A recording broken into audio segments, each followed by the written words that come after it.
बॉलीवुड के मारूफ stand up comedian और wrapper Munawwar Farooqui ने जिंदगी की तल्ख हकीकत से पर्दा उठाते हुए हैरानकुन इंकशाफ किया। कंगना रनावत के reality television show lockup season 1 के मुकाबले में फतह हासिल करने वाले मुनव्वर फारूकी का कहना है कि इन्होंने जिंदगी गुजारने के लिए समोसे बेचकर पैसे कमाए।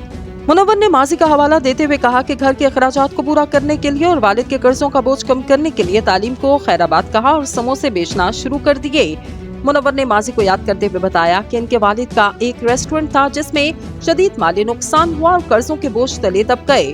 फिर मैंने खुद कुछ करने की ठानी और एक गिफ्ट शॉप पर मुलाजमत करना शुरू कर दी, जिसके लिए मुझे 350 किलोमीटर रोज पैदल चलना पड़ता था।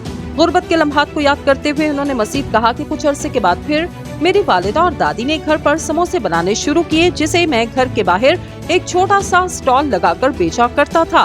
वाज़ेह रहे कि मुनव्वर फारूकी ने लॉकअप सीजन 1 में फतह हासिल करने के बाद काफी मकबूलियत हासिल की। इसके अलावा मुनव्वर लाइव शोज में नजर आते हैं, जबकि इनका एक यूट्यूब चैनल भी मौजूद है।